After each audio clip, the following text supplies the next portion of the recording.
been thrown away. I'm here lost and broken. Your loving words unspoken. And now there's only one thing left to say. What I wouldn't do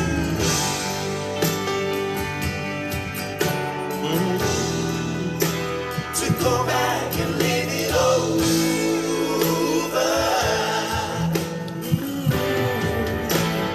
without loving you.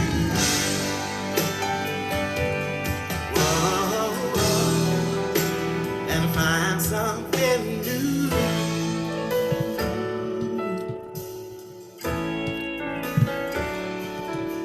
Well, you lied and you screamed and you cursed me, and you did everything else to hurt me,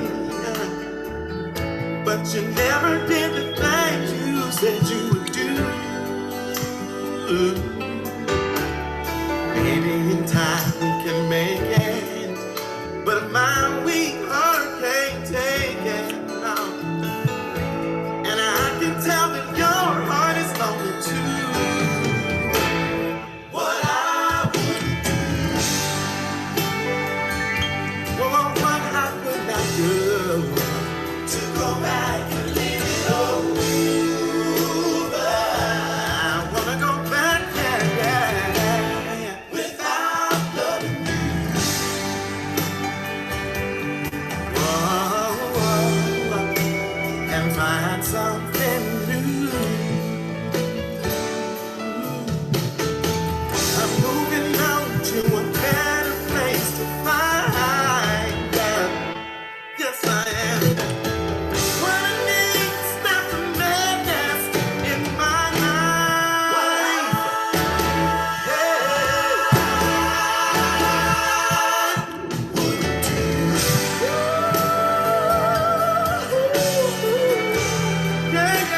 To go back and leave it over.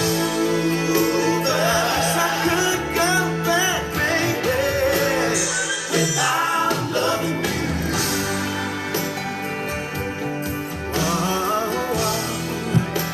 And find something new.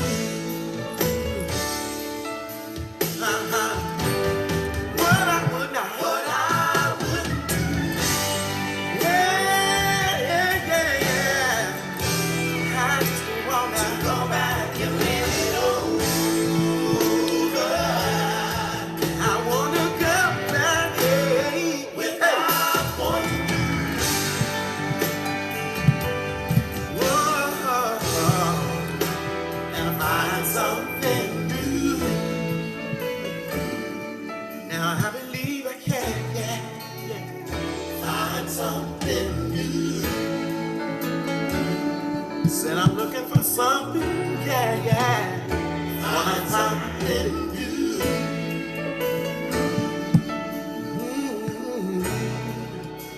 And find something new.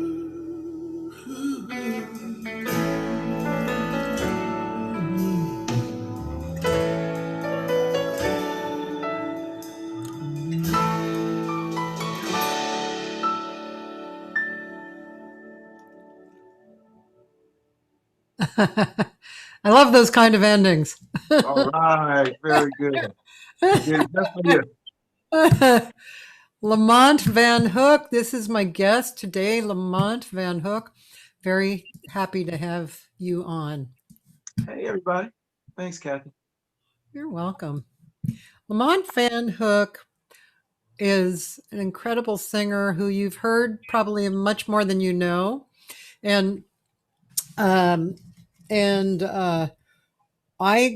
I actually came across Lamont through my friend Catherine Bostic. He did some incredible background vocals for her, and I was totally blown away by what I heard. You know, as a singer, you know, you get sometimes you get a little bit picky about the singers you hear, right? You know, and I have a very high threshold for like losing my temper, very high threshold. But It's funny. Sometimes listening to singers who don't treat singing well really pisses me off. I understand. I understand that. So when I hear somebody good, it just totally makes me fall in love with you. Thanks, Kathy. I appreciate And it's interesting too. Your sound is I haven't really like noticed this about other singers it. Mhm. particularly. You have this sound that is, let's say your sound is this, but right in here, there's this amazing core, and um, your intonation in here is so heart connected. And then out here, there's this beautiful resonance, I guess you would call it. But I haven't really noticed that about singers before. So that's part of why I fell in love with your singing. Well, I certainly appreciate hearing that. I think, as a singer too, what we want to do is connect with people and make them feel this story that we're telling, right? Yeah. And that's a big part of the deal. I was talking to one of my family members this weekend. You were talking about the tone of the voice. Yeah. I think I have my grandfather's voice. Oh, My grandfather, my sound is a little softer. My dad is a singer as well, and my mom sings as well. My yeah. dad's voice has that Al Green, Johnny Taylor edge to it Yeah. that I don't really have. My thing is a lot smoother and airier, breathier. Yeah. Um, it's just interesting genetics. I think I have my Big Daddy's voice. Interesting. Yeah. Yeah. That's pretty cool. I wonder what makes us sing like we do as we grow up, Is it, did you hear your grandfather sing, or I mean, I'm sure that being around certain people or experiences does develop what we want, but it really boils down to what we choose and why, right? And our environment. I think a big part of my sound is growing up in church and my mother was in a group with some family members and friends when I was preschool age. So I was a rehearsal baby at rehearsal every week and at church several times a week, and got to study without actually thinking I was studying how different singers would connect with the congregation. Um, Going to shows when I was little, I did not want toys and clothes. I wanted records and concert tickets. And my parents were really pretty good about that. So I got to go see um, iconic artists work as a kid and kind of develop that work ethic and develop my love for doing it as a young kid. So many musicians in my family, I don't think I had a chance to do anything else, anything. Both sides of my family, just huge musical talents, huge talents outside of music as well. Yeah. But I think for me, a lot of it was environment, of course, and then listening to the music in the house. Soul music was big in my house. Johnny Taylor and Al Green and Aretha and Gladys were big in my house. I didn't really start singing jazz or paying attention to jazz until I got to college. And then I was just taken with Billie Holiday. Same thing we're talking about, Kathy. Her tone, the voice was a wreck, but the feeling behind it brought you in 15 seconds. Yeah. And I think that's something I really concentrate on singing. I want to make you feel something. Yeah. Yeah. You've done a lot of background singing. I mean, with some really top people. I'll show people the resume because it's kind of, actually, I'll just show them now because it's hard to just make a list, right? But it's really impressive when you look at who you've sung with. Phil Collins, Dancing with the Stars, Diana Ross, Rod Stewart. Look at all these performance credits. I mean, that's why you've heard Lamont singing. Oh God, it must have been fun to sing with Mavis. Oh, are you kidding me? Have you sung with Man, her a lot? say it again. Have you sung with her a lot? Because I saw a concert Mm-mm. at it was a while back, but it was at the college in Malibu. Did you sing with her there? No, the gig I did with her was the NAACP Awards some years back. Yeah. And, you know, I am still a fan of music and I'm still a fan. So, you know, when Mavis walked in the room, I had to calm myself down because I grew up, you know, just digging her and her family doing the thing, right? Yeah. And he was so gracious and so sweet. You know, for TV, we taped it, we didn't tape it live, we taped it a week or two before it aired. Yeah. So we got to do the song maybe 2 or 3 times. Yeah. And after we did the final take, she came over to the singers. I think it was me and Valerie Pinkston and someone else that I'm not quite sure. She says, "You guys learned my song and you sound like the old staple singers. We need to go on the road." And I was like, "You know what, Miss Mavis, whenever you're ready, I'm ready." And we haven't gotten a chance to do that yet, but it was wonderful working with her. And she was so generous and complimentary. You know, it's good when you meet someone you admire and they're actually nice. Yeah. It's, you know, as opposed to the other way, which happens rarely, but it does happen. Yeah. Yeah, Yeah. but She always seems to me to be really, I think because of her music too, because her music, like, first of all, I was really impressed. She had a guitar trio. I was like, wow, a guitar trio. Interesting. And then yeah, the music was, it wasn't the same old stuff. It was really, unique music, you know? I yeah. mean, the genre was solid, but the music itself was really unique. And of course, she had 4 background singers, you know, and she just, wow, she came across really well. She still got it, man. You know, decades in, 5 or 6 decades into her career, and she's still laying it down, if you ask me. Yeah, yeah. Yeah, one of my favorite records is probably 10, 15 years old now, but Prince produced a CD on Mavis that is the bomb. Really? Yeah. What do you remember the title of that? Give me a minute while we're talking. Hopefully it'll come back. Okay, but The, I'll just write it down by Prince. That should be interesting to listen to. the Voice. It's called The Voice. Oh, okay. Yeah. Cool. I'll check that out. Mhm. That sounds really interesting. It's great. It's funky. Yeah. I'm sure you have a million stories, but before we go into, we'll touch on the stories, but I want to, talk more about you and what you're doing. And I mean, I know that, excuse me, I have a chronic cough. I know that you've sung with so many people background, and you're not, I don't know how old you are, but you don't seem that old. But anyway, but now you're kind of stretching into more of a solo career, right?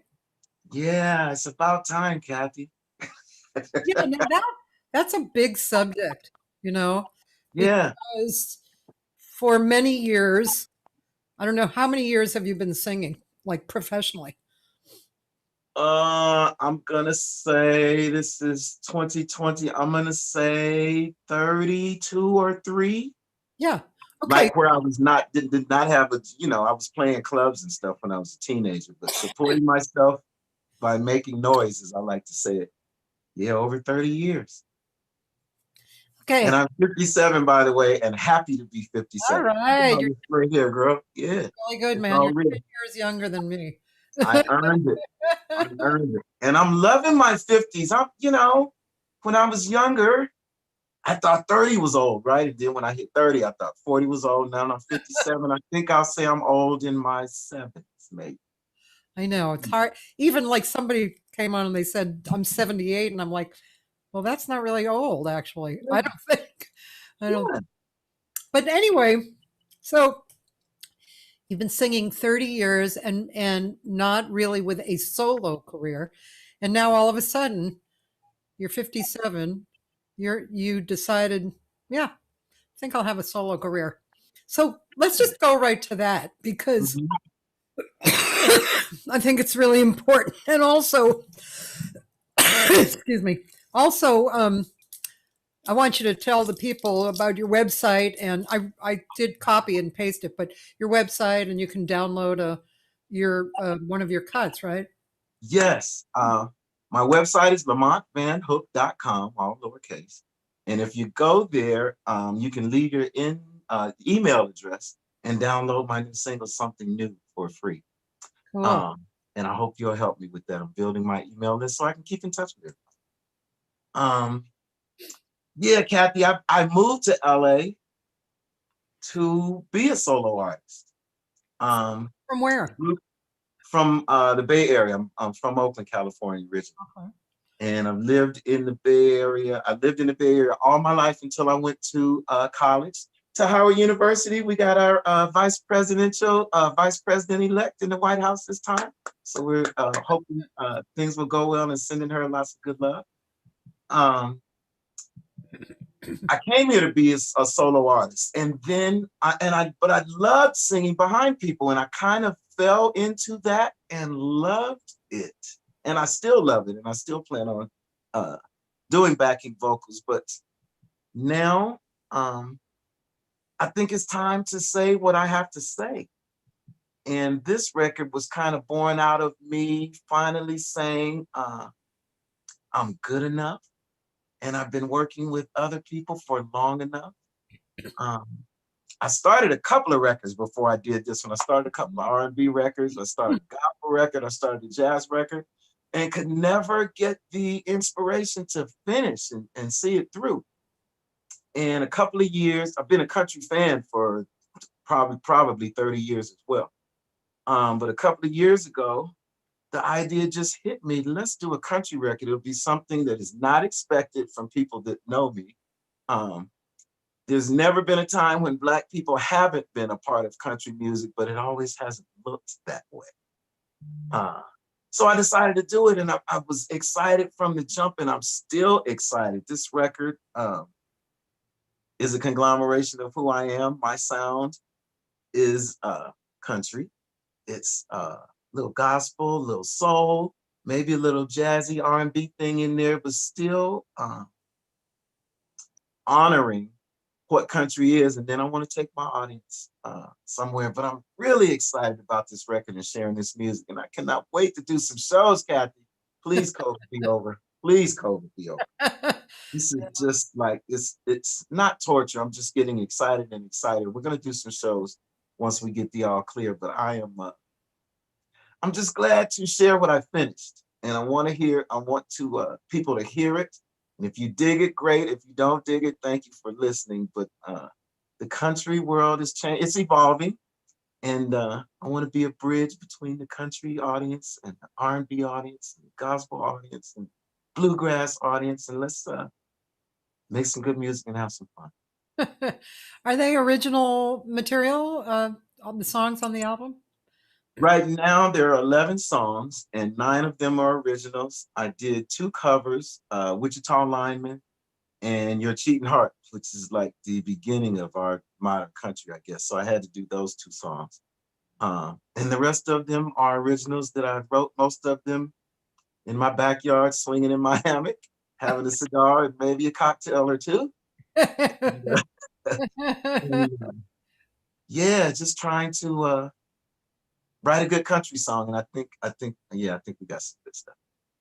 Yeah, interesting. Yeah. Let's see. What play these 3 songs, and Wichita Lineman is one. Please do. Yeah. I can't wait to hear what you have done with this one. Here we go. I am a lineman for the county, and I drive the main road, searching in the sun for another overload. Yeah, I hear you singing in the wire. I can hear you through the wire, and the Wichita lineman, yeah. he's still on the line.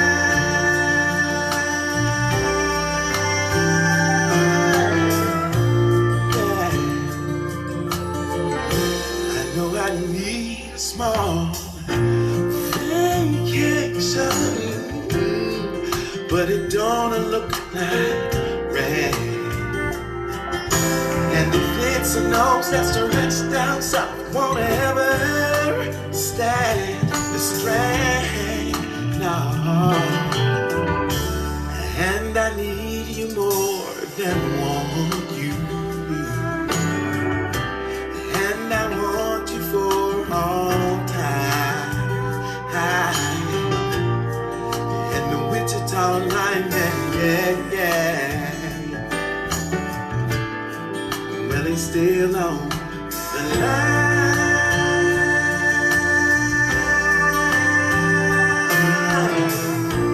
Yeah.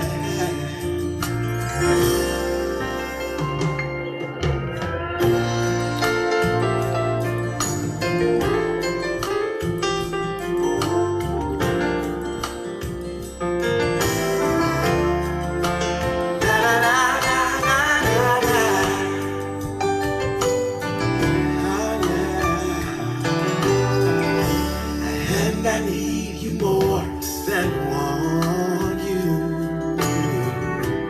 and I want you for all time. Yeah. And the Wichita lineman, yeah. Yeah, I'm still on the line.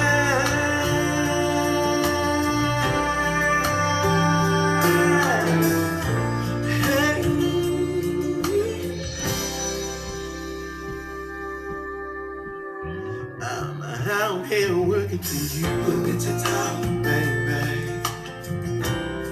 You know I'm out here working for you, baby. Wichita, man, I'm still on the line. Said I'm working for you, baby. Said yes I am.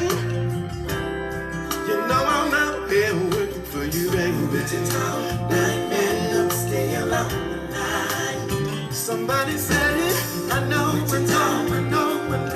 I said I know who, that I'm out here working for you. Wichita, man, I'm still on the line. Said I'm only back working for you. Wichita. Can you hear my call? Wichita, man, I'm still on the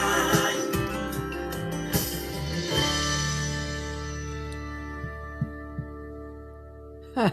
Beautiful. Thank you. Yeah, real interesting. You really do hear the the not crossover, but you hear your different influences. It's really nice. Yeah. And that is my first ever piano solo on a record. And this was the first tune we did for this record, but I've never recorded a piano solo. Usually send it out to some of my friends to do that. My record, I decided I'd just jump into the deep water and have some fun with it. And really, really happy with the result. Cool. I noticed the guitar player too. Yes, absolutely. That's Milo Deering out of Dallas. He goes on the road with the Eagles. Okay. A mutual friend, and he's doing on that tune, he's playing acoustic guitar and pedal steel. Yeah, it really jumped out.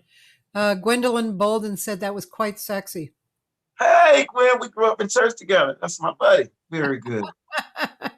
Also, Aaron Crawford sends his regards. Hey, how's everybody doing? Yeah, man. Yeah, Roland here's a little Bill Withers, and yep. Yeah, I'm so sorry. He passed before I got to work with him. I met him once, and I really, Cathy, I really wanted Glenn Campbell to hear this arrangement before he passed, and that didn't happen either. But I'm hoping they're both listening now and enjoying the music. Lynn Fidmont said hi. Hey, that's my sweetie. That's my big sister. She's guiding me through this part of my career like she did the last part too. That's cool. Yeah. Well, and I heard that those tones that I was talking about, especially on the long notes, especially, that's what I was talking about. Just and your backgrounds are really nice. Boy, what you did on Catherine's new record is your backgrounds were so bomb. It was great. Just really beautiful. Thank you. I love her music. I love her music. I've been a fan. We met on a Rod Stewart gig many years ago in New York when she was living on the East Coast, and have remained friends and stayed in touch. And yeah, whenever she calls me and I'm available, it's another party. Yeah, she's deep. She's Yeah, really good. me. It's Yeah, serious composer. Yeah, yeah. yeah.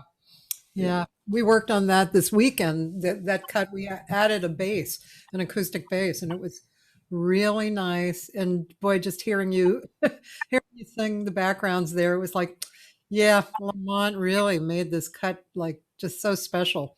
Yeah. Hey, that's good. I can't wait to hear the final mix. Yeah, yeah, me too. Yeah. Um, so um I I I know people who have done background singing, Mhm. but I feel like it's such it's kind of like a commitment, and I like to find out a little bit more about that, like, because I'm sure you go through a lot of different perspectives and emotions being a background singer. Mhm. There's good people to work for, there's bad people. You must at some point go, do I want to do this anymore? And then other times you must feel like, damn, I want to do this every single night. And Yeah. so I'm sure there's so much to it. Um, so I'd like to kind of pull out from you what some of your feelings were along the way, like as you started and as you continued, and just kind of give us a. As I said before, we can look at and ask stories about different people, but I'd rather Mhm. hear your point of view first. Yeah, sure. I think background singing is a very specialized skill set, Yeah, because in order to do it well, you really have to listen to what the other singers are doing, um, and find the same vowel spacings, find the same entrances and exits and cutoffs, and places to breathe or sneak a breath. Is when you're doing it in conjunction, in concert with other singers, you're a section, right? yeah, And the great singers realize that. The not so great singers can sing the pitches, but the nuances aren't always there. So when all that is in play, when you got singers that have done their homework and show up to the session, if the producers send out the music or the charts ahead of time, you've really spent some time with it to learn it. Uh, it's magic, Cathy. When it's right, it's just good, and you could be there all day and all night. And when it's bad, you want the world to stop so you can go home. But more times than not, it's great, and it's been, through my career, I've gotten to work with the singers my age and younger, but the older singers, and I say older with a whole lot of respect, but the older singers that have been here laying it down and holding it down for years and years and years. And been so fortunate to work with some of those people and been welcomed and tutored and mentored by them as well. So I'm, lucky little black boy from Oakland. That's what I like to say. Just very blessed and grateful. Grateful. Yeah. um, yep. Um, I laugh at that because I call myself, the poor Jewish girl from Boston. Hey, hey, we're still here We doing are our what we thing. Yeah, are. um, yeah. um, how much improvisation comes up when you're doing these gigs? I mean, I'm sure it's different with everybody, but are there some people, such as Phil Collins, or somebody who knows their music so well that Mhm, they're, I mean, the form, I'm sure, is supported by the band, but mhm. there must be moments of, well, I feel like stretching more. and then the background singers. I have done a little bit of background singing, and I know that feeling. You're all together, and somehow magically, you just all will go somewhere together, and it's fine and it works, and it's really a good feeling. But Yeah. how much improvisation do you actually come across in those kind of situations? It depends on the artist. Some artists, once you're done rehearsing, they want the show exactly like rehearsals every night. There's some artists that once we're done rehearsing, now we have the roadmap. And then they want you to take it to another place every now and then. And it's kind of most times it's kind of a happy medium between the two. Yeah. Then there are the surprises where you're on stage and cooking and the house is great and it feels great on stage. And the artist will turn to you and say, hey, come get some. And, unexpected. And you do what you do and just put your logs on the fire, as we say, and say what you have to say. Say your business.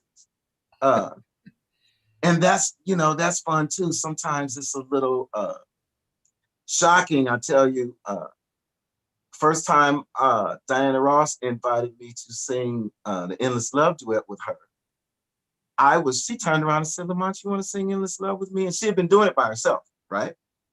And I heard it, but I wasn't sure what I heard. And so I didn't answer, and she turned around and looked at me, and I was pointing like this, me? She said, yeah, come sing with me. And I'm walking downstage to join her and thinking, I am about to sing Endless Love with the Diana Ross. And I say the Diana Ross because there's a lot of beautiful impersonators that come to these shows, and some of them are fabulous. But the Diana Ross just invited me to sing this iconic song with her, which I'm going to do and immediately after go call my mother. I still have those moments, Cathy, which I'm grateful for. With different people. Mavis was one. Just when she walked in the room, I was like, oh my God, it's really her. All of that great music. But I'm still a fan. I might have to go look at some of these videos. One of the videos, I was talking to Paulette McWilliams. You probably know her. We played a video of her. Can't remember who it was she was singing with. It was somebody like very sexy and wonderful, a guy. And she was just, she said, I was flipping out, while I was singing with him. I was like, oh my God, this is on the inside, because you're trying to be cool, right? On the outside, you're trying to I do this all the time. I got this. But on the inside, it's like, wait till I call my mother and tell her about this. Here's some we could watch you singing. Well, this is kind of cool right here. This one, this 54th annual. I wasn't sure if this was Lamont because he has hair. It's a few years ago, right? Yeah, a few years ago we did. This is the pre-telecast for the Grammys. You know how they say Cathy Segal-Garcia won a Grammy earlier this evening before the broadcast started. This is the ceremony that's before the telecast right next to it. So we said, welcome to the Grammys, everybody. Come on. Put your hands up, put your hands up. Come on. Put your hands up, put your hands up. Put your hands up, put your hands up.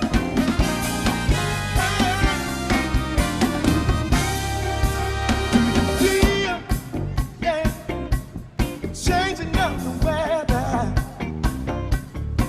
Do you hear? All right.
a good time, everybody.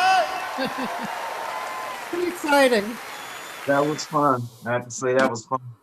Pretty exciting. I knew about half of those musicians there. I'm sure.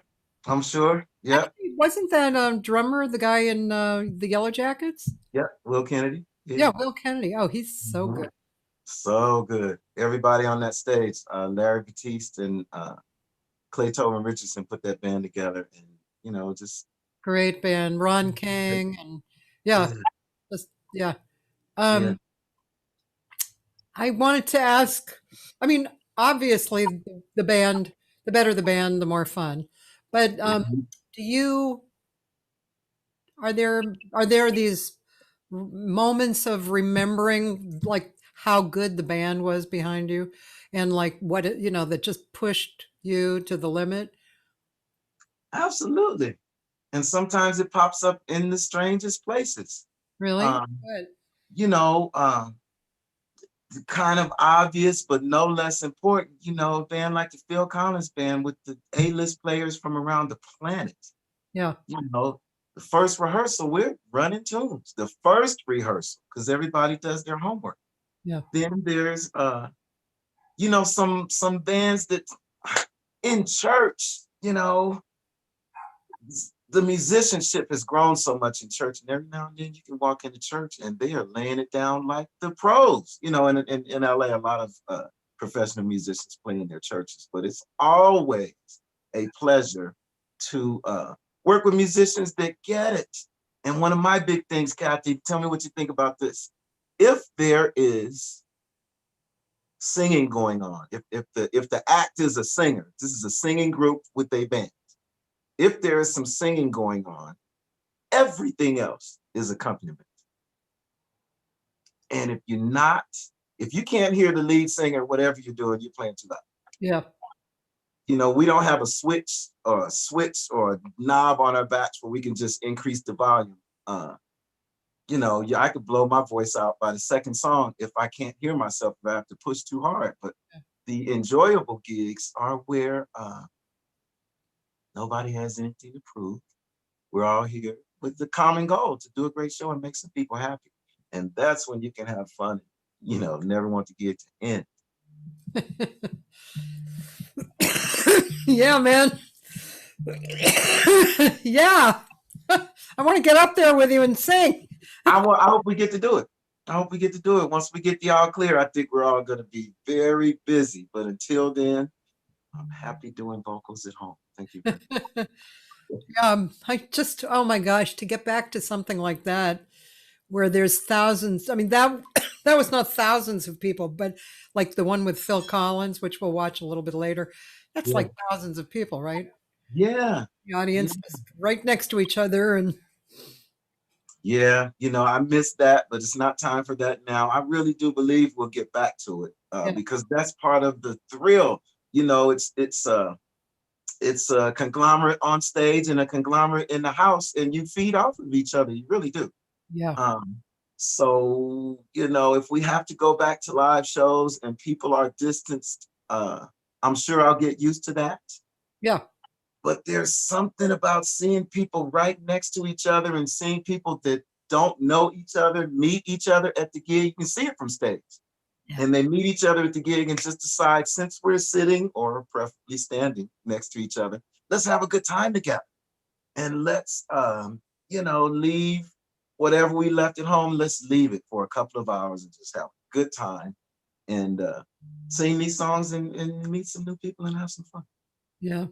Yeah, so I can't wait to do something. What do you think do you think that's do you think that's a big part of what we as artists what our thing is, what our responsibility is? Do you think there's more to it, or um you know what do you feel like your job as an artist is? I think it's twofold because if I don't feel it, I can't expect for you to feel it. Yeah, So, when I'm on stage, I'm in the moment, in this song, in this story, so that I can bring you with me. If it's an up song where I want to shake my booty and talk about that, I want to communicate that to get you out of your seat as well. If I want to talk about the person that broke my heart, I got a song on this record called Bitter. And it says, I hope, in the chorus, one of the lines is, I hope everything in your world falls apart because I'm mad and bitter. I want to communicate that feeling too. I think that's my job, to make you feel something, whatever it is I'm trying to communicate, to make you feel it, to make you laugh sometimes. Something to maybe bring a tear to your eye, make you reflect. That's the job. I think if your mindset is in the right place, I get something as the artist as well, for sure, for certain. And but I definitely feed off of the audience and encourage them. I don't like a quiet show. I grew up in church. I need to hear, if I'm doing something to make your backbone slip, I need you to say so. That doesn't bother me. Some artists like it quiet when they perform. I'm used to this call and response, this interactive thing, which is a way, maybe my favorite gig, Cathy, and I don't think there are any clips that you have, or I got to find some and put them on my website. My favorite gig, I believe, and I might get in trouble for saying this, I was with the vocal and percussion band called the Cultural Heritage Choir. Linda Tillery of the Cultural Heritage Choir. We traveled all around the world, 5 ladies and myself. And Wow. One of the ladies sang the bottom and I sang the top a lot of the time. Just vocals and percussion. We did slave songs and pop songs and children's play songs. And they were actually nominated for a Grammy before I joined the group, but I'm telling you, we would sit in a semicircle with sticks and bells and voices and just have a great time every night. Wow. And then you contrast that with audiences like Phil Collins and Rod Stewart. We were in the Guinness Book of World Records for a minute with Rod Stewart for 1 million people at one show in Rio de Janeiro, maybe 1998 or 99, maybe back then. Wow. And I think this last tour with Phil, I think we were in one venue with 80 or 90,000 people. So it's, and you can still get what you get in the stadium. You can still get that feedback in an arena or in a smaller theater if the audience wants to come with you, and I've seen outdoor shows. I've been on outdoor shows where it's raining or even trying to snow a little bit, and the audience is like, we don't care, we are not leaving. And then you just have to give it up and go in 110% now. Yeah. Because the audience is ready, and that's a big reason why we do what we do, right? Yeah. I found a little bit of them. I'm not sure if any of these are with you, but I just thought it would be interesting to play one of these, just get a little hit of what they are like. Oh man, they throw down. I'm trying to tell you something, you'll love it. Just, I'll just pick this one. Okay. The little things in life are easy to take for granted, like getting away from the kids for. But skip the ad. This train, this train, this train, this train is bound for glory. This train is bound for glory. This train is bound for glory. If you run, you must be holy. This train is bound for glory. This train don't care no liars. This train don't care no liars. This train don't care no lies, no hypocrites, no midnight riders. This train don't care no liars. This train don't care no gamblers. This train don't care no gamblers. This train gamblers, no hypocrites, no midnight ramblers astray. Don't care, no gamblers astray. Little David, play on your harp. Hallelujah, hallelujah. Little David, play on your harp. Hallelujah. Little David, play on your harp. Hallelujah, hallelujah. Little David, play on your harp. Hallelujah. Little David was a shepherd boy. He killed Goliath and he shout for joy. Little David, play on your harp. Hallelujah, hallelujah. Little David, play on your harp. Hallelujah. Little David, play on your harp. Yeah. Hallelujah, hallelujah. Play on your harp. All right. Really great. Kind of Sweet Honey in the Rockish, yeah? Exactly. Yeah. This personnel, that was Linda there playing the djembe and the purple blouse, but the rest of the personnel has changed since I left the group. But the vibe and the compilation of songs, all kind of songs, it was just, that gig was a gig for the soul. It was not a gig for the money. It was a gig for the soul. Yeah. And it was so much fun. That's one I have enjoyed the most. I would have to say one of them. Isn't that cool? Yeah. Yeah. You know, I wanted to ask you this. I mean, I know what I've experienced myself singing, but you sung with so many different audiences, like thousands and thousands of people listening, or, you know, maybe a few hundred or even less. When you sing, and it's your time to step forward and sing, do you find that you basically are singing not for yourself, but singing like in your own space and allowing the audience to just share in that? Or are you trying to sell it to the audience, or is there a mixture? I would say it's probably a mixture. You know, you're on stage to entertain.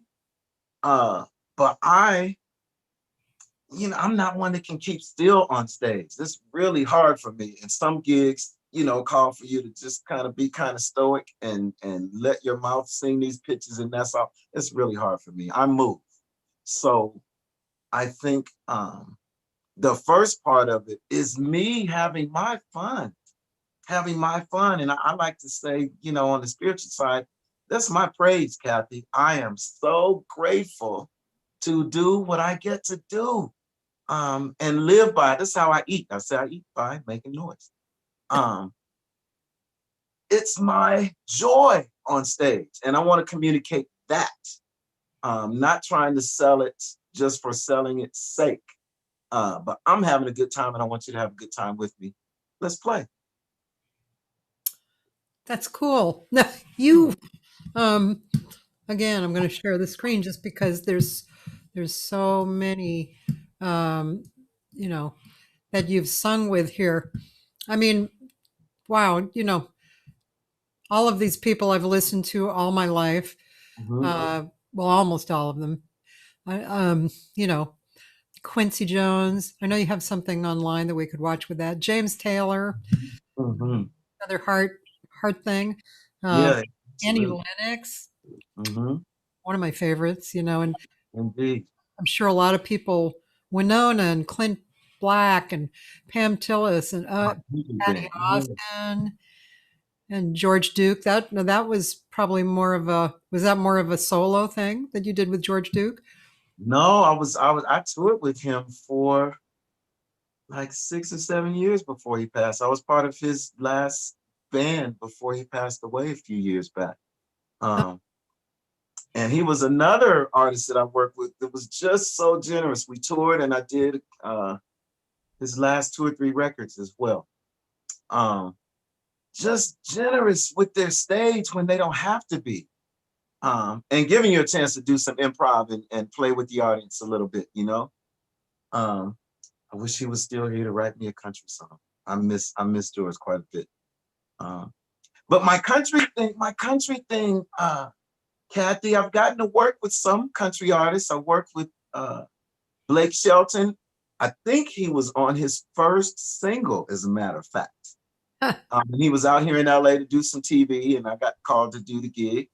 And I'm waiting backstage in the green room, and he walks in. He says, "I want to give you a copy of my single so you can learn it." I was like, "Dude, I already know your song."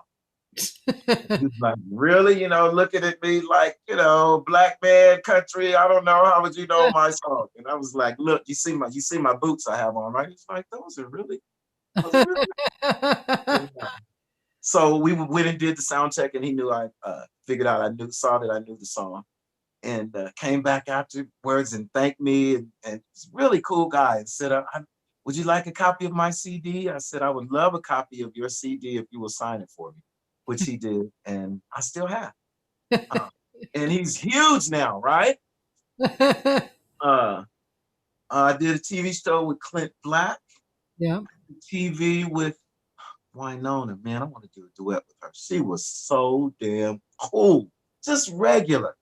And again, when you meet people that you admire and they're actually nice, it's just very refreshing, which is what I find with most of the A-list players, I call them, or A-list singers. They're wonderful people. Some of the pretenders, I'll call them, and not being so nice, they are not nice people because they're insecure, I guess. Yeah. Which we all are as artists to a degree. But in my experience, the master players are just great people because they nothing to prove. They're grateful to be doing what they're doing as well. Yeah. Well, it's definitely a spiritual perspective, Yeah. regardless of how much faith you have. It's really not about that. Yeah. Yeah, it shouldn't be anyway. It should be. It's an interaction. Music is a very spiritual thing, regardless of the genre. Some of the heavier forms of music, which I'm not really into, they make you feel something too. I was in Milan visiting a friend, and he took me to see a band called Pantera. Are you hip to them? I don't know. The name sounds familiar. I don't know. I want to say heavy metal or something like that. He just wanted me to go to a concert to see some of the music he loved. And I went.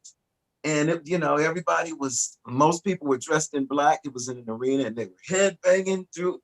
And I was just in awe watching everybody in concert headbanging together. They were in it, and they were having their kind of great time. And that's what I enjoy.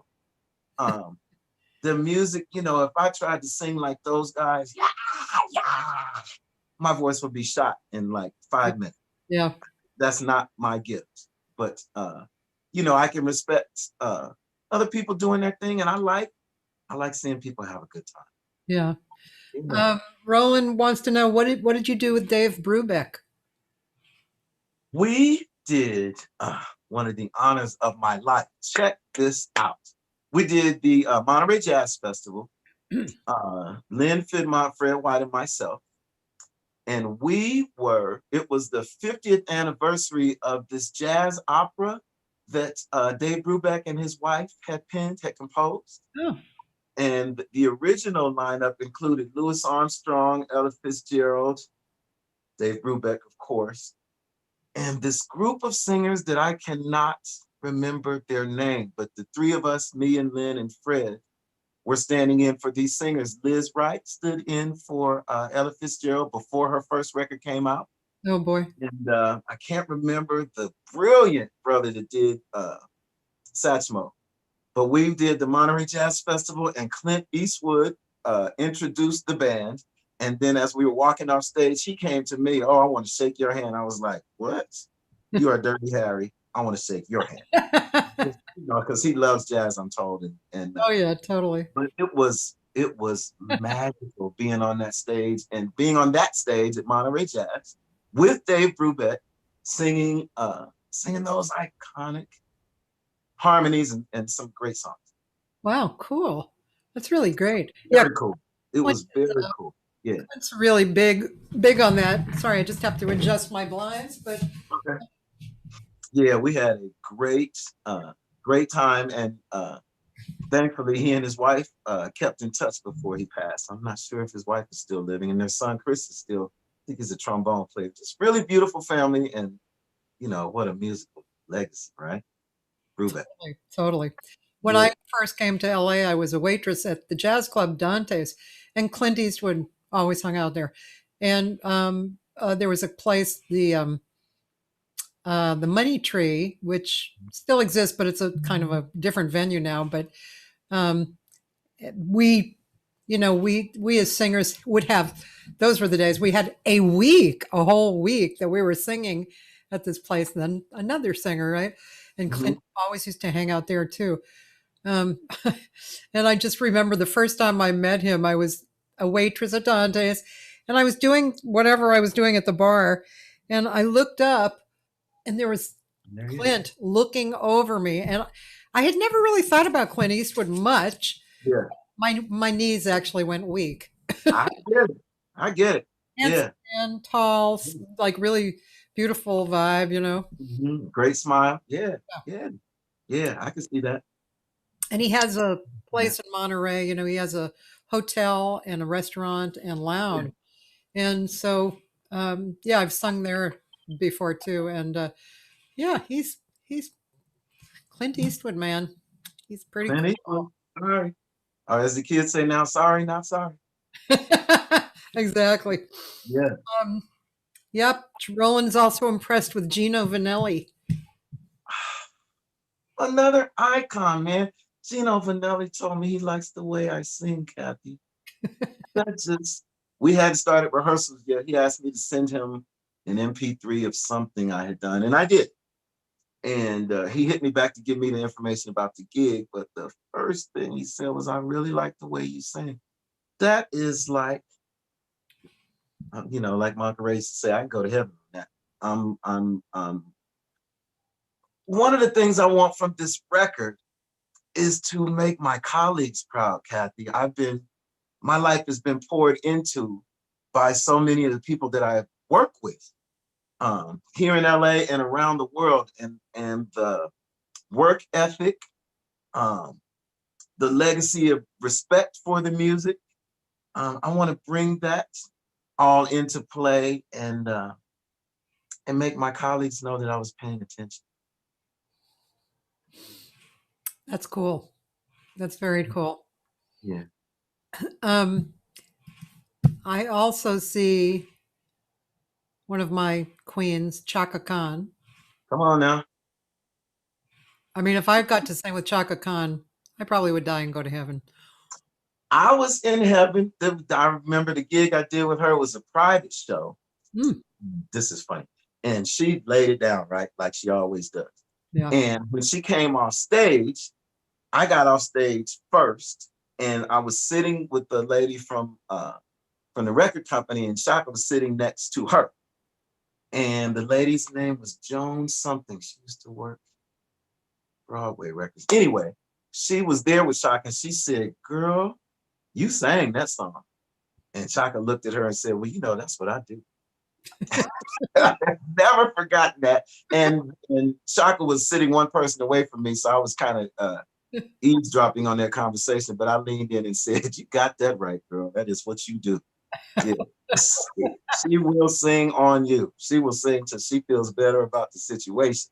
Yes. And she's, icon. She's been holding it down since the 70s, man. I know. Yeah. I'm just so, grateful. Yeah. Yeah.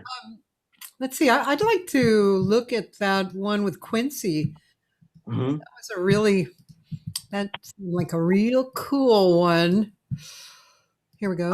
I'm really digging that right now because Georgia went blue. Thank you, Georgia. We're going to get some relief soon. But this is Georgia on my mind. We were in Atlanta, Georgia for a Quincy Jones show.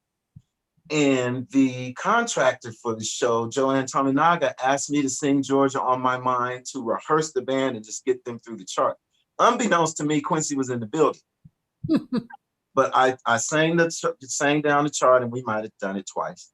And then we're on a little break, and Quincy walks on stage, And I see him, and I'd worked with him before, but Quincy Jones walks in the room and you're just in awe, right? Oh, sure. So I see him walking on stage, and then I see him, he looks like he's walking over here to the singers.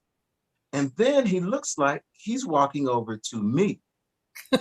And so, I'm trying to keep my cool facade on, but I'm like, he's coming over here. Oh my goodness, he's coming up. Okay, did he hate it or what's wrong? Right? Because we always go first, right? And he was like, oh man, you did great on that song. He said, I want you to open the finale tonight. This song, Georgia on My Mind, was the finale with James Ingram and Patty Austin and Saida Garrett and so many other great singers on that stage. And he came over, he said, I want you to open the finale tonight. And I'm like, okay. And I turned to Lynn Fitmont, who was on the gig. I said, I bought some background singing clothes, but now I need to go shopping and find some lead singing clothes that I bought from LA just will not do. And it was just a magical time. So we get to the intro is playing during this taping, and the teleprompter says for Patti to sing the first verse. And as the intro is playing, I'm being as discreet as I can. I ease over to Patti and I said, Patti, the teleprompter says it's time for you to sing, but Quincy told me to sing the first verse. And this is all happening while the intro was going on now. And she said, Quincy said for you to sing the first verse? I said, yeah, but I don't want to step on your toes. She said, you sing the first verse. And that's when it started. Okay. That's like right on stage right now.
Wow, well, just the two of you singing that first is like fantastic, gorgeous.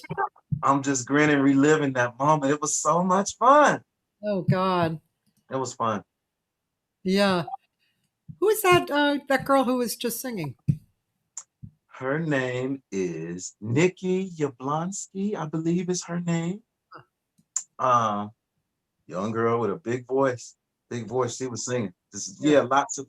I think members of Pentatonics were on stage that night. Yeah. and Patti and James Ingram and Saida Garrett.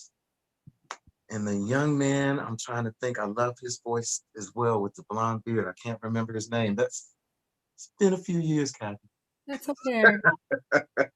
Did you work with Quincy more often? I've done a couple of things with him, 3 or 4 different shows around the world, just one-offs. I would love to do a tour with Quincy Jones. Yeah, but he's always been iconic and regular. Very supportive. After that show, I was leaving stage and they had a chair set up for Quincy in the wings, and I was walking past him and just thanking him for inviting me to the party. And Quincy Jones got his card out of his pocket and gave me his personal phone number that I still haven't used because I've been advised, don't use this number unless you have a reason. But this is the number that he actually answers. Hopefully it hasn't changed because now the record I wanted to hear. But every time I met him, he's been really supportive and just regular, just nice. Yeah. I have some friends who I interviewed a few weeks ago, Barbara Bentry and John Rangel from Arizona. He's a pianist and she's a singer and a filmmaker. And for the last 4 years, they made a documentary on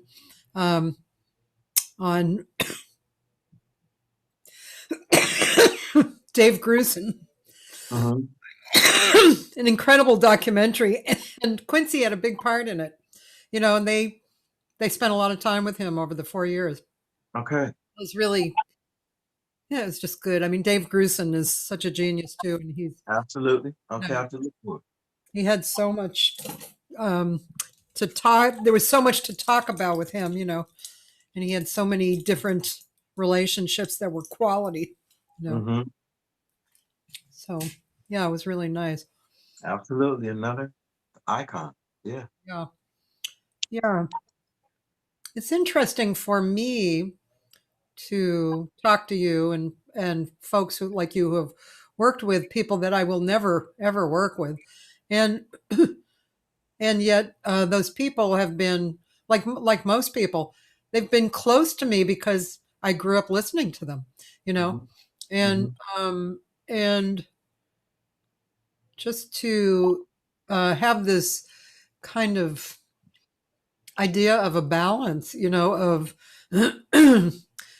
how you live when you're involved in that kind of action, and how you live when you're not involved in that kind of action, and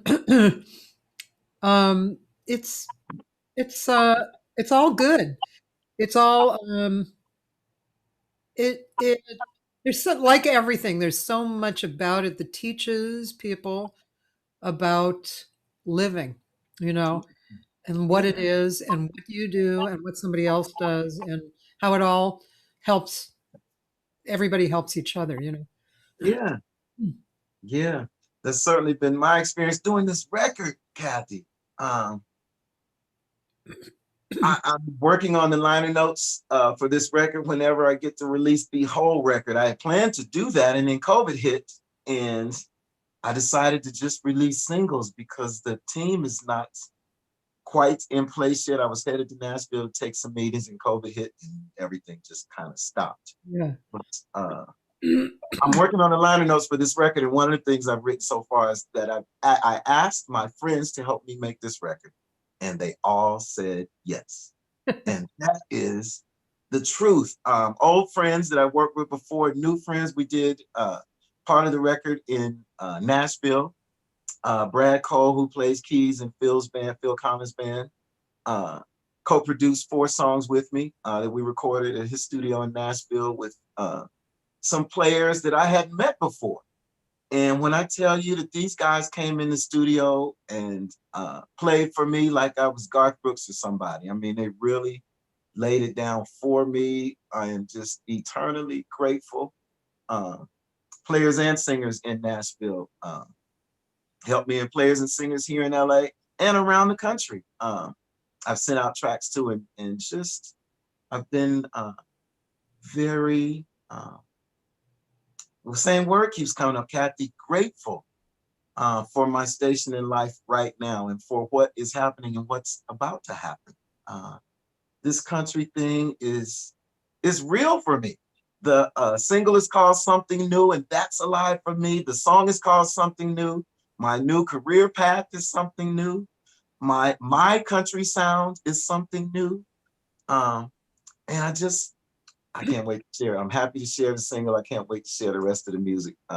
We worked really hard, and I got some good stuff that's gonna make you a little introspective. I got some stuff that's gonna make you laugh, I hope. Got some stuff that's gonna make you move.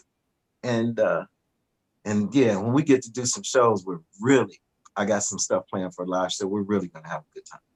That's going to be so good for you to get it going live, you know?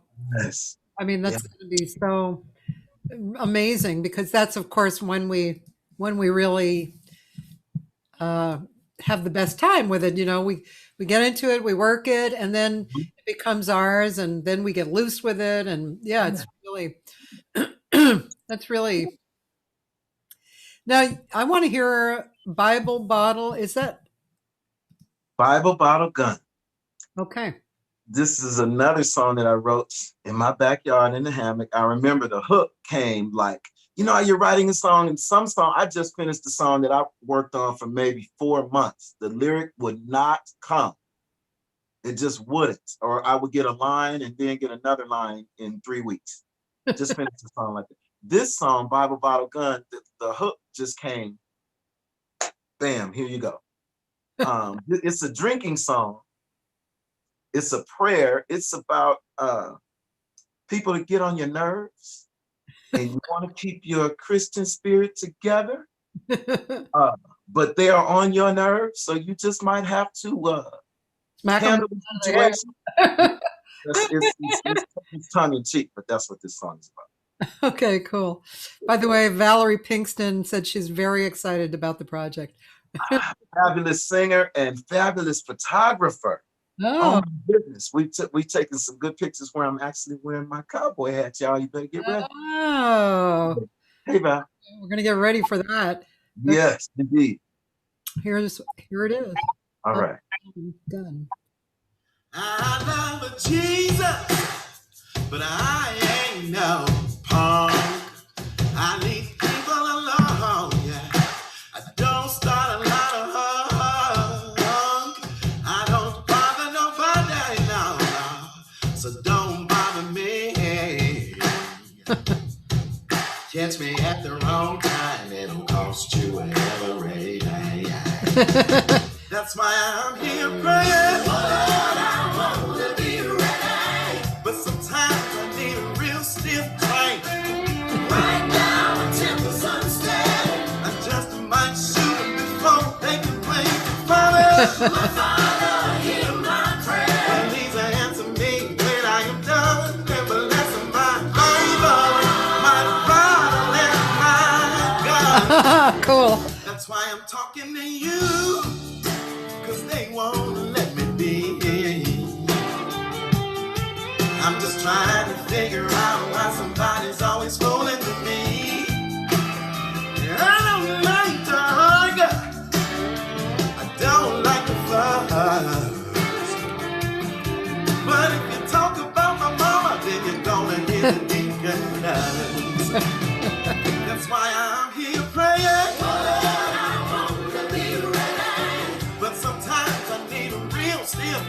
Come on. Right now the temper's unsteady.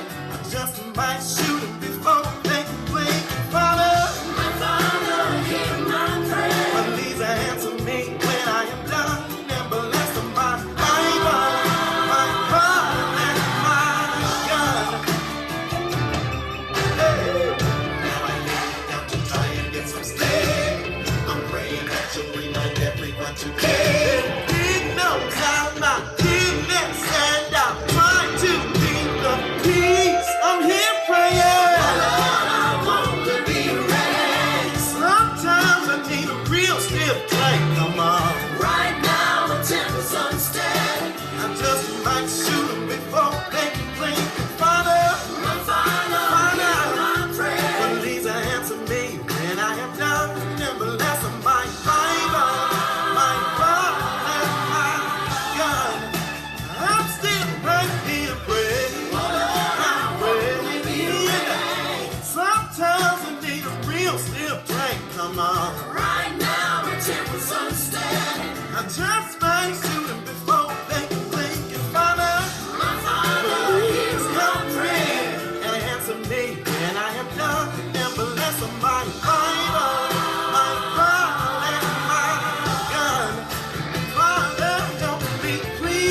That's cool.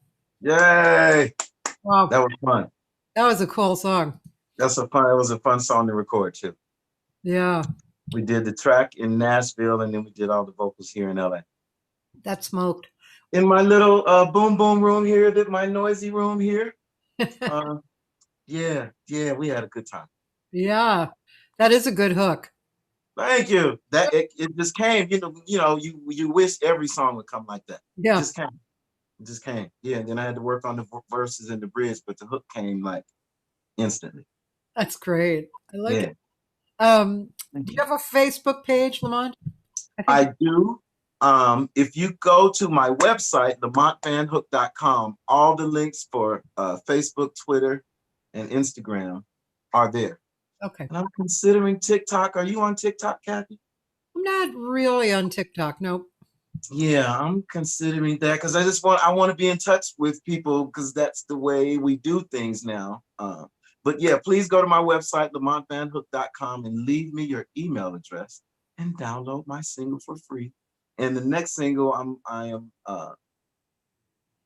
contemplating releasing a new single after Christmas. We got to get a video and stuff done for it, but lots of more music coming and lots of shows, right? Lots of shows. Lots of shows. We're going on the road. Yeah. Do you work on your business? Are you a business person? I am. I'm a detail person. So that's very much business. I'm in the minutia of details. It like makes me happy. Yeah. It makes me happy. Yeah. Yeah. Organizing. Yeah.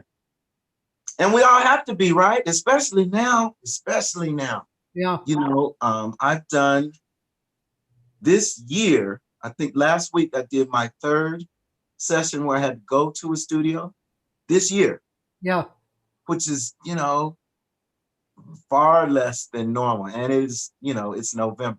The last couple of months I've been working a lot remotely here at home.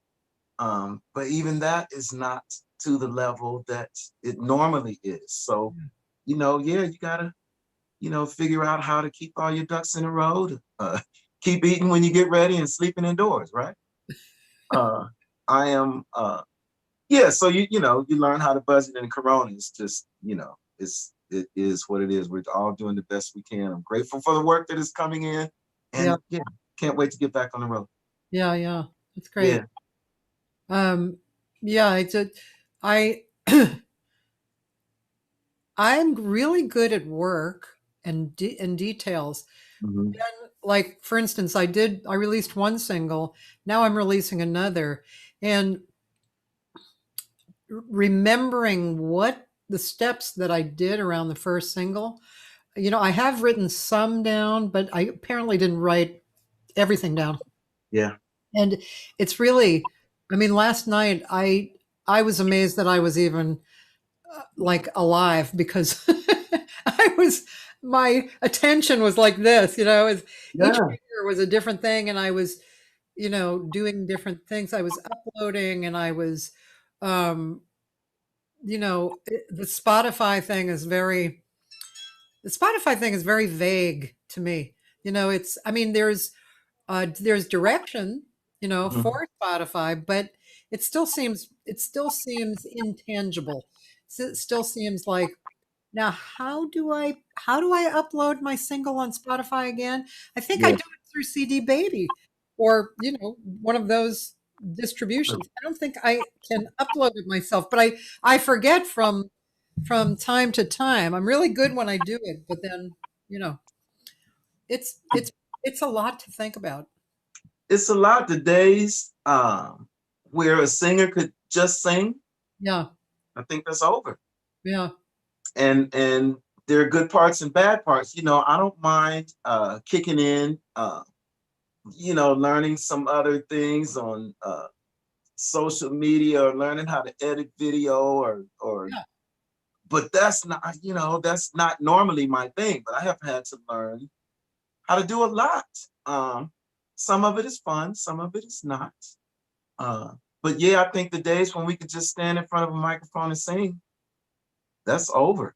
You got to really engage with your audience through social media or somehow, and And you know, now when work comes in remotely, I'm not only the background singer, I'm the engineer as well. So Yeah.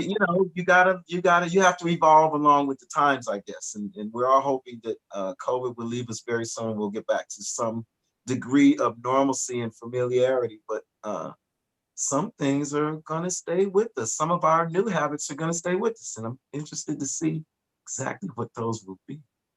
Do you think that have you produced in the studio? Do you think that that might be maybe something that you would do? I co-produced my record, Yes. and I had the great pleasure. I'm so glad you brought this up. I had the great pleasure. We were on the road with Phil Collins, and the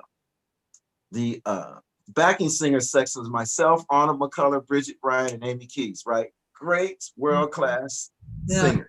Yeah. And the blend was always great. But you know, these people are notorious for laughing at the inappropriate moment, right? Me included. I mean, we had a seriously wonderful time all the time. But I had the great, while we were on the road, Phil would introduce Arnold every night as the Reverend for some reason, which I still really don't know. And after Phil introduced Arnold as the Reverend, Arnold would break out into this very unreverend-like gyration dance. And anyway, one night I told Arnold, I said that I have an idea to write a song for you called The Reverend. And I'm working on it. And that song took probably 3 or 4 months to finish. Went through a couple of iterations, and the lyric finally came where it made sense. And I produced the song The Reverend on Arnold, and we're not sure when it's going to be released, but it is a really cool thing. And Arnold was really valuable, letting me sit in the producer chair. Yeah. And he taught me about producing singers, because he had to tell me, you know, you wrote the song for me to sing, and now you want to tell me how to sing it. And that's not what you do with the singer. And I was like, you know what? You're right. Sing the song. I can guide you with, you know, the melody in this particular section that I'm actually married to, but I really do want you to take the song and sing it like you would sing it. And I'm just I can't wait for people to hear that as well. So yes, I am a record producer as well. How about that? I love that. And I love how he sings. I heard him sing live at Vitello's a few years ago, and it was really beautiful. I mean, he's just he's really a great musician. Great pure tone. Yeah, Yeah. and crazy. There's 3 syllables. Crazy. We have a great time. I like producing because it really teaches me, and maybe it's partly because I'm a woman, but it makes me learn about stating my mind, you know, because I do know a lot. I do know a lot.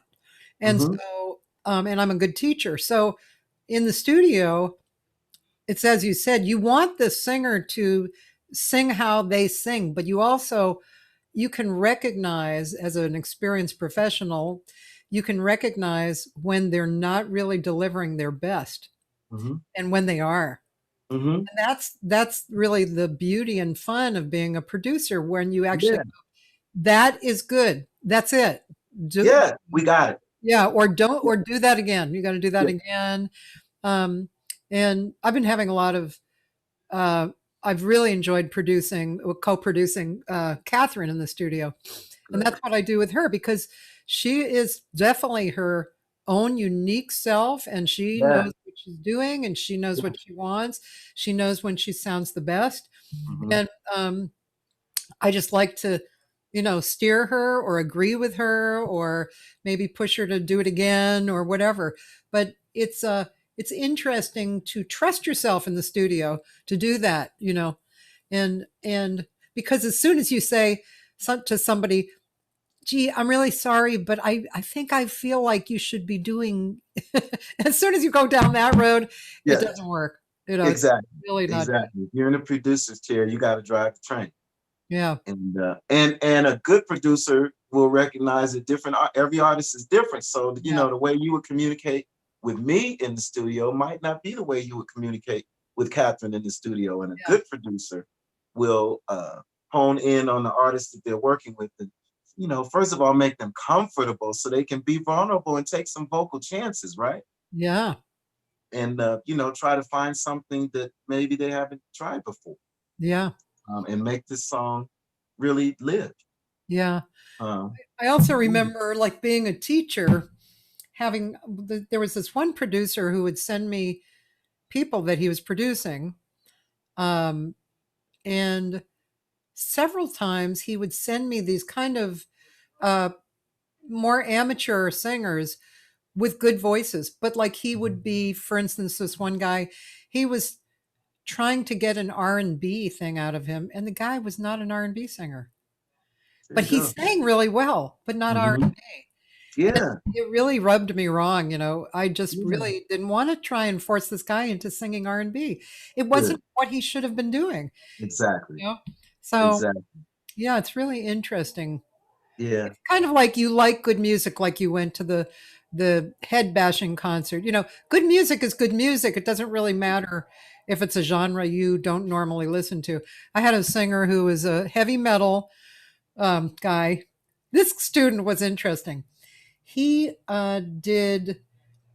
carried equipment and stuff for Billy Sheehan. Okay. He was a bass player. Mm-hmm. And he came to me, and he couldn't match a note. Okay. He had 4 notes to his range, but he wrote great songs. Okay. Like really, and it was not my style, but I really liked the songs. So every month I would give him a lesson, and he would go home, and then when he would come back, he would play the last lesson and sing what he had been working on, and then we would do the next lesson. And every month in a year, he was like my best student. Because, and he was so cute. I said, he was doing a gig. I said, well, could you hear yourself singing? And he said, no. Like, no, am I supposed to?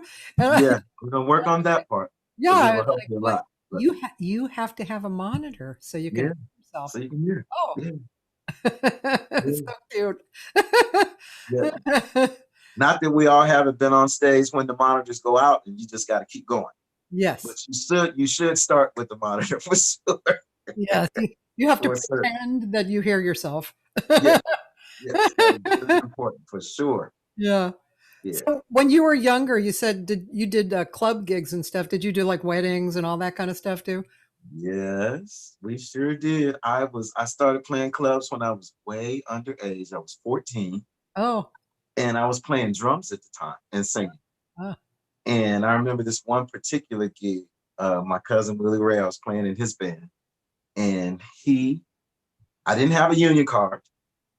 And he put his jacket on me and his hat on me and drew a mustache on my top lip and told me to sing and play with my head down just in case the union man came to the gig that night. So we wouldn't get shut down. But my family has been some of my best teachers. Yeah. Growing up, my mom was making records when I was a preschooler. My dad was making records when I was a teenager. I just grew up around it and loved it. And here we are all these years later, still really love it. Yeah. This is kind of a silly question, but your last name, VanHook, such an unusual name, isn't it? It's an unusual name for Black people. It's a Dutch name. Yeah. But I've had this conversation with a lot of people over the years. It's the slave master's name. I don't know what the name of my people is or what it would be. Yeah. But VanHook is the name of my ancestors once we made it to this country. And I have grown to be very proud of my name. And I try to live in a way that will garner respect for a good name. But it's an unusual name, and it's a Dutch origin. And I love my name. Well, me too. I was just curious if if it was. I didn't think it was a made up name, but Mm-mm. I just was curious about that. It's a mouthful though, but yeah, it's real. Well, it sets you apart, you know. Yeah, why not? Yeah, Why not? yeah, man. Yeah, man. I have a. I worked for many years with a pianist named Phil Strange, Mm-hmm. and he Sounds lived in familiar. Japan for a long time, and we did. I think it was the first record that we did a few records together, and the I got the record in the mail, you know, after we had manufactured it, and it said Phil Smith, and I was horrified, and I called him and I said, "Oh my God, they made a horrible mistake," and he said, "No, no, I made my name Smith," and I was like, "Why did you? Why?" And Yeah. he had been. This was when he had been living in Japan for maybe 5 to 7 years or something, and he felt like he wanted to blend in more. Okay, Smith will do that. Yeah, it Yeah. was really interesting. Yeah. After that, he changed, but yeah, it was. I mean, a name, you know, makes you stand out a little bit, right? And I have been asked, would I consider changing my name for stage? And Oh, my really? response has always been absolutely not. This is my name. Why? Why would anyone ask you to change that name? Huh. You know, some people, I've been in cahoots with some agents. They want your name to be John Smith Oh, or Bill Jones, something easy. And you know, if that's your given name, that's great. But for me, it has always made me stand apart. And my name gets mispronounced a lot. really? Like what? You know, uh, the most common one is the spelling with LAMONT, but I get LA, my name is LAMONT. I get LAMONTE. I get LAMOND. I get LAMONDE. It's yeah. So it's your And I first? answer to all of them most of the time. Yeah. I'd like to go look at just a little bit of the Phil Collins video because it's fun. It's fun to see you with this huge a huge audience. You know. Yeah, we did that show in Paris. Probably 10, 15 years ago now, this show. Now, who is that on the right? That's Amy Keats singing her face off. So, how many background singers is she? She's a background singer as well, right? She's a background singer, and she's actually the singer that called me for this gig at like 3 or 4 o'clock in the morning, which is why I don't turn my cell phone off to this day, Cathy. Wow. Phone rang in the middle of the night, and I answered the phone, hello, and she said, baby, I know I'm waking you up, but you're going to get a call tomorrow, and when this person calls you, just tell them yes. And I'm like, you know, who is this? She said, it's Amy. Arnold McCullough can't do some field shows, and they asked me who I wanted to sing with, and I told them to call you, so they're going to call you tomorrow. Please tell them you can do the gig. And and she said, okay, now go back to sleep. I was like, I'm wide awake now, and I will be awake until I get this call. And the call came, Cathy, and I go to rehearsal. I had worked with Phil once or twice before on some of his records, but I hadn't done a live gig with him yet. So I get to rehearsal. I think we were rehearsing the third encore. And I did my homework, so I was ready. And I noticed that Phil hugged everybody that walked through the door. He gave them a hug. But I didn't get a hug. And I am very tactile. I'm a hugger, which is one reason why coronavirus is so hard for me. I like to hug people, and I miss getting hugged. But anyway, so Phil didn't hug me. I never told him about this too. We got to have this conversation. So about 3/4 of the way through rehearsal, he walks over and stands directly in front of my mic. Oh, sorry. Go ahead. Maybe Wait a not minute. even 2 feet away from me, just on the other side of my mic. Hold on there. Just stands there looking at me while I'm singing, while the Hold song on. is going Sorry. down. Just Sorry. stand Could there you and I'm singing, ooh, ah. wait? You have to say that again because there was music playing. Go ahead. Okay. I'm saying, Phil, about 3/4 of the way through rehearsal, Phil comes over and just stands in front of my microphone looking at me. He's like not even 2 feet away from me, which is really weird and strange. And he stands there and I'm thinking, okay, is he trying to freak me out or something? What's going on here? And he's just looking at me singing. I'm singing like I know the part. So the song ends and he walks away. And I look at Amy, I was like, what in the world was that? That was weird. And she says, just be cool. If there was something wrong, he would have stopped the song. I was like, okay, well, that was weird, but whatever. And we go on with rehearsal and break for the day. The next day, Cathy, when I walk in, Phil gives me a hug.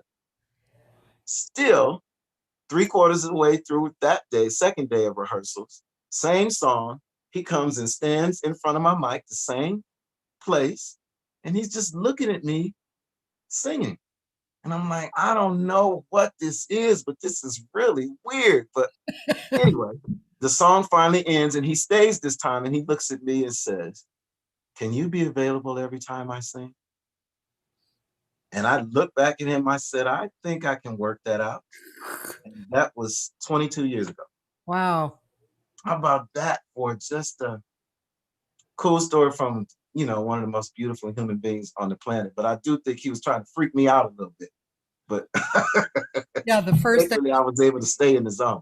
Yeah, just to see what, how you would react. But that's cool because he could tell that he wanted you to be around. Yeah, and that's a big part of touring. It's not just about the gifts with your instrument. For being on the road, people got to want to have you around. Yeah. You got to be cool to be around. And that's something I tell the students when I'm doing a master class, or just, kids in general breaking into the business. You got to have your game together and keep drama and confusion at an all-time minimum. And you can work. But if people have to worry about your drama or worry about you being on time or worrying about you knowing the music, doing your homework, you're not going to work as often because, there's so many. Everybody in LA is great, right? Here in New York, in Nashville, Austin, Texas, you don't have to. You can throw a rock and hit 10 great musicians. So the chance for you to be mediocre with the business side of it, Cathy, that can prevent you from working. Yeah. Yeah. Okay, and on that note, let's see you with Phil Collins. Here we go.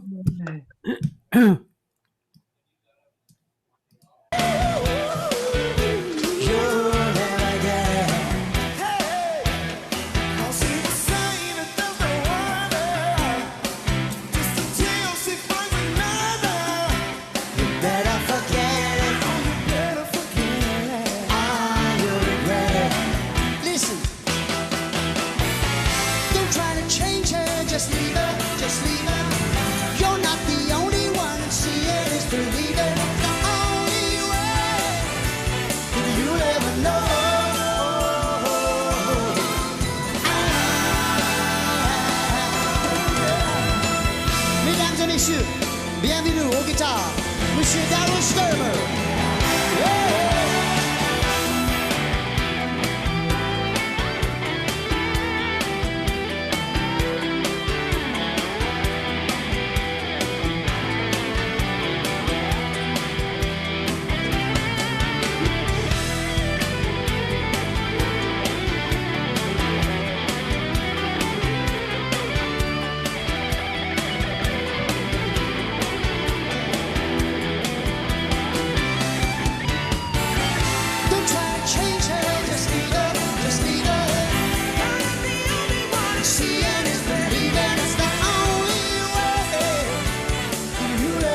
Oh, pretty darn exciting. I'm just grinning from ear to ear. It's so much fun being on stage with him and that particular band. We just always have a good time. Wow. And there were like 3 more background singers. That tour, he went out with 6 singers. It was like Phil Spector. It was a wall of sound. Wow. Just beautiful. This last tour, we had 4 singers. You know, and who knows what's going to be next. It's just always a pleasure working with my Uncle Phil. Yeah. I remember, for some reason, I just always remembered this story about how he took care of his voice and how he insured his voice. I don't know if that was ever an interesting point to you or not. We never talked about it, but you know, success like that, I'm not surprised to hear that. Yeah, yeah. I'm not surprised to hear that. Yeah. He always appears to be in such great shape, you know, and just with, I don't know, he just comes across as a really person with a good attitude and, you know, real solid person. He is all of that.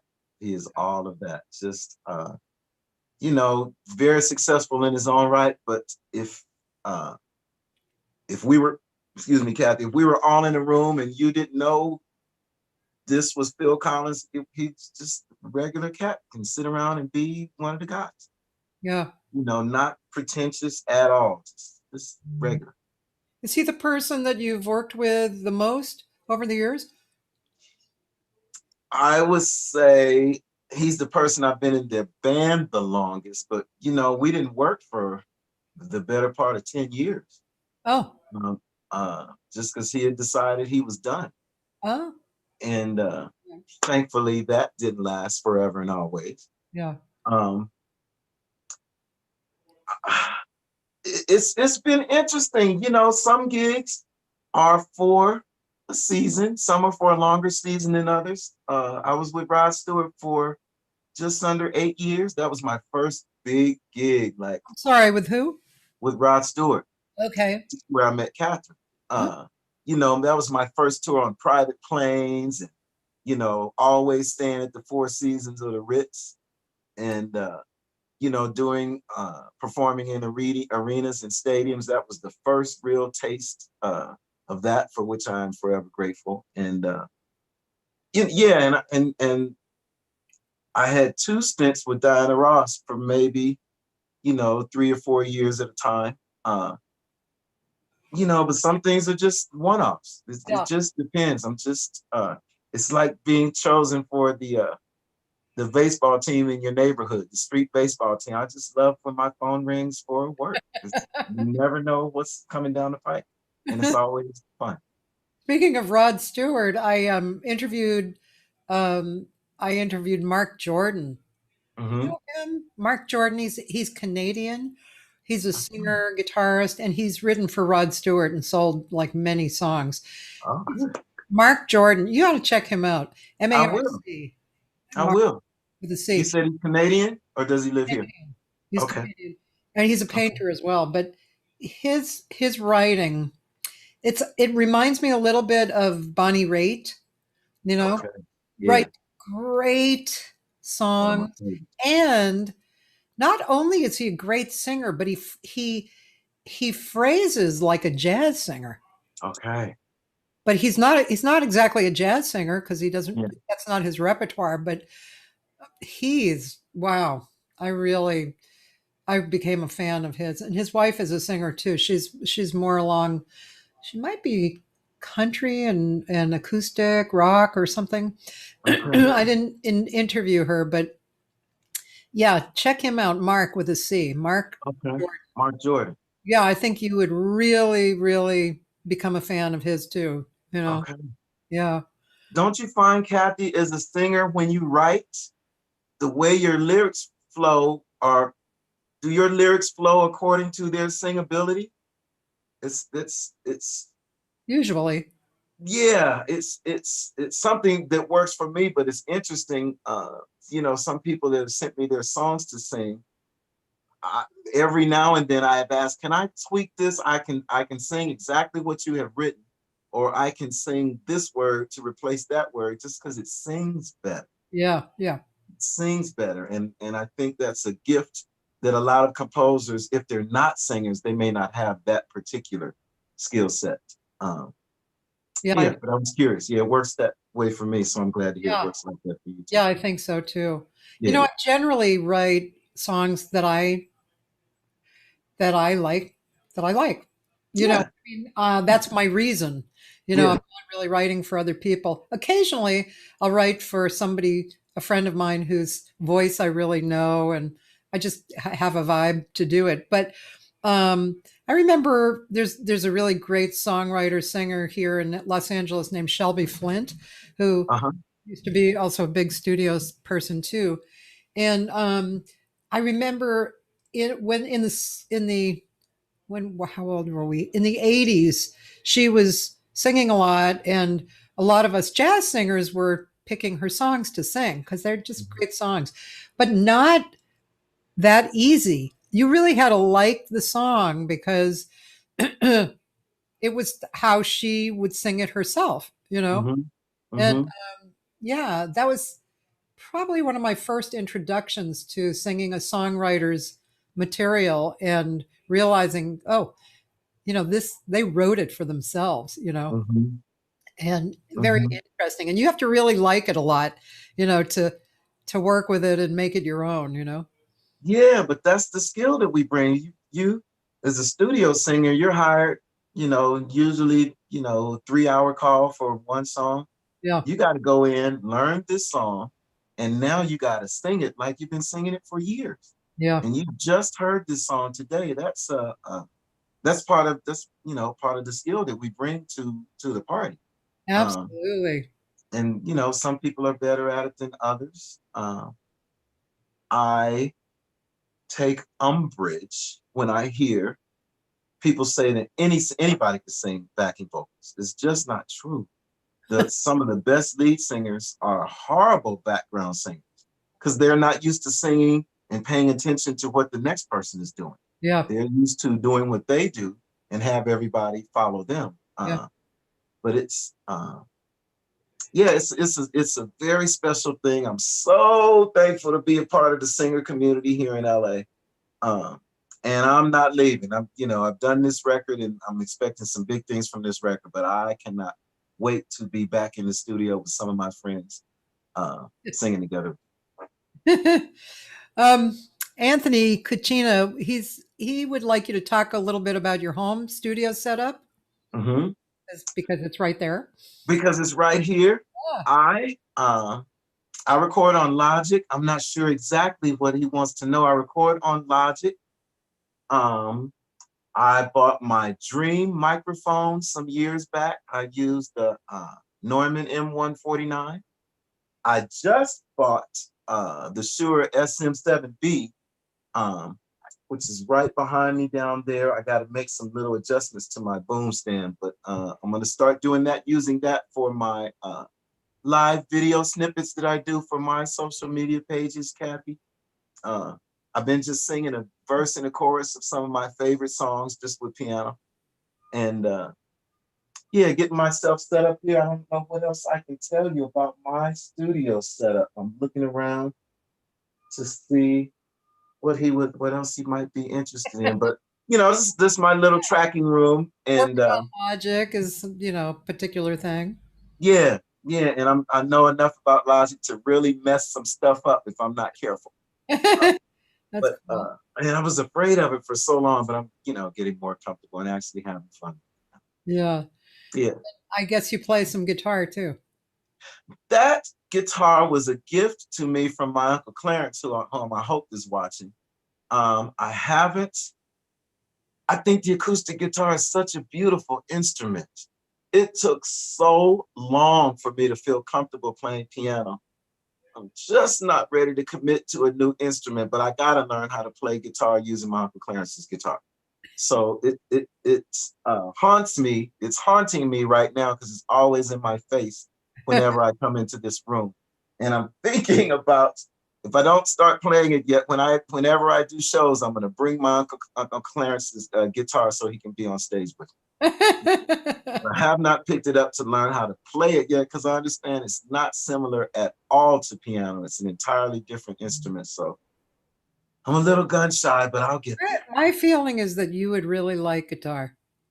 I think I would too. I think the sound is just incredible. Yeah, Just incredible. And doing this country thing yeah. with some of these pickers that can do that James Taylor picking thing, that's just brings tears to my eyes sometimes. So yeah, I want to learn it. I just, it's just going to be a big endeavor to start learning another instrument, and I'll get there. I'll get there. It is definitely on my list, but I got to get this music. Well, Lamont, it's right around that time. It's around close to 2 hours, 5 minutes away. So Wow, that I went know fast. it does, doesn't it? You're doing Yeah, another interview coming up, right? yeah. Who's that with? Absolutely. Well, this is for me. I'm doing an interview in conjunction with Valerie, a photographer and great singer I was telling you about. Yeah. I'm videotaping 4 of my songs on Wednesday. And after that, I'm going to take a break for a couple of days. And then we're going to do an interview answering some of the same questions, some of the same topics we've covered today, Cathy. But I want to splice the interview in with these performances and have a program, putting my electronic press kit together to have bookers come to my website and book me for some shows, man. I'm just trying to figure out how to do this before, while we're still kind of shut down, at least the music business is still kind of shut down. So that when things open up, I want to be at the front of the line. Garth, if you're looking for an artist to open your show. He seems like a nice guy. I'm sure he'll say yes. He's like a great guy. And I know some people in his band, and they all say he's great. Yeah. They all say he's My great. my husband was a lighting board operator on the Tonight Show for 20 years. And Garth Brooks was actually one of his favorite people because my husband had his own separate room, and so the bands would come in the room, see what he was doing, talk, all kinds of stuff. And also my husband collects records. He has like thousands of records. And so he would always bring a record if Garth was there and he had a Garth Brooks record. Yeah. He said that he was the nicest person. One story he had was at the gate of NBC, there were all these people on the outside, like, oh, Garth, yeah. And he signed autographs for everybody who wanted one. And country artists, man, they do it. They do that. They do that. Yeah. And he had Garth had a TV special. Corona's got me all crazy now. I believe it was pre-Corona, but it might not have been. Yeah. But recently doing the same thing, Cathy. Came up on a group of fans and stayed and signed till everybody had what they needed. I think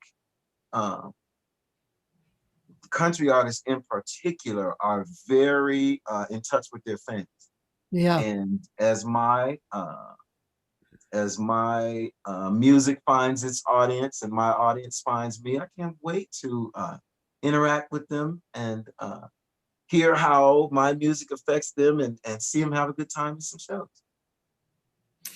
Well, Lamont VanHook, thank you so much for being on. Really appreciate you spending 2 hours with us and sharing your insights and humor and music and hopes and dreams. It's really been beautiful. Thank you. Thank you for inviting me to the party. I had a great time. This was fun.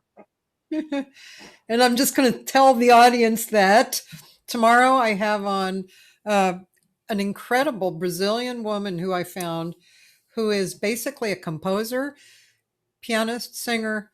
Her name is Clarissa Saad. She lives in Chicago, but talk about being from a musical background. Her father and his brother are very, very famous guitarists who had a group together, the Assad brothers. And that's how she grew up. She grew up in that, and she first developed into a composer, a serious composer. And anyway, that's going to be really fun. And then Wednesday, excuse me, Pierre Chambers, who's also starting on kind of a more of a solo career. He's a singer, and he's the son of Paul Chambers, the jazz bassist who played with Miles and Yes. and for years he had been working with Ellis. Let's see, Chambers, Ellis, and oh gosh, it just goes out of my mind. Anyway, kind of like a Lambert, Hendricks, and Ross group. Okay. And the woman Lisa Herbert, her dad was a bass player, and Mitch Ellis was Herb Ellis's son.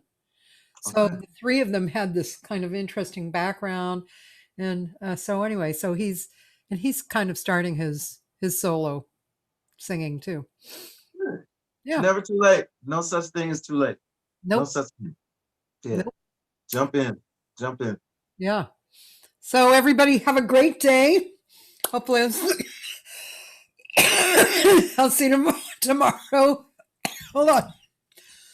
I hate to end on a cough. It's all right. Me too. Thank you. Gwendolyn Bolden, thank you very much for being here. And yeah, have a great day, Lamont. Thank you again. You as well. Thank you so much, Cathy. Okay, bye.